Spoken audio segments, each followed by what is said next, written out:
Our storm coverage continues. KTBS 3's Taylor Gibson joining us live now from Shreveport. And Taylor, you're out there on the roads. Tell us what it's feeling like. Any more ruts on some of those roads? Yeah, good morning, Shannon. The ruts have definitely, I would say, are more embedded into the road now as we are going through the ice, just because we did see the temperatures warm up yesterday. A lot of the roads have dialed down a little bit. Let me flip this camera around so you can see kind of how the neighborhoods are looking here in Shreveport. So, Jeff, where are we at right now? And tell us how you've been feeling the road so far, just as we've been driving around. Oh, so we're on Centenary, and we're going to where we can turn on to Gladstone. But you can see all these the roads that have been traveled on more have still have the ruts and everything, but they're cleared up pretty safe. But then there's spots just like this one where we hit and it's iced over again. Then you see some stuff like this where it's clear ice, gets really slippery.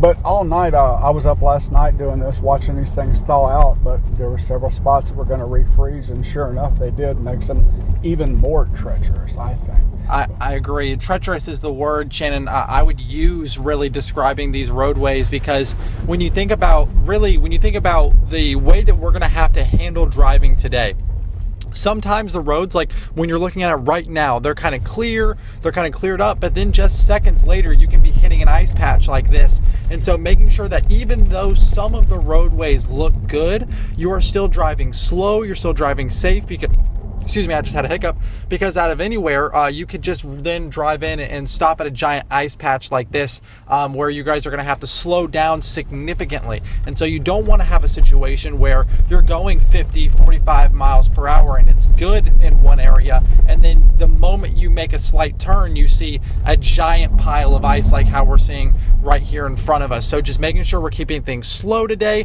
that's the key. But we're going to continue to assess driving conditions all throughout the neighborhood, all throughout Shreveport and Bossier. So for right now, Miss Shannon, we're sending it back to you. Hopefully we'll be back showing you guys some more road conditions here soon. Yeah, and given the separation and those tracks in each lane, it looks like changing lanes might be dicey as well, huh? Absolutely. Yeah, changing lanes, you need to take really slow, because one thing that really does happen is you go over these ruts, and we saw a lot of people yesterday get stuck trying to change lanes, even so where you'd be driving with people and the other lane would be completely open, and you would have people just filed in one lane just to make sure that they're not going over the ruts. I think today, so far, a lot of the ruts have kind of melted down a little bit, but still be extremely careful. Watch where you're going over, because some of those ruts have been built up pretty high and you don't want to get your tires stuck in those. All right. Thank you, Taylor. Well, 5 additional winter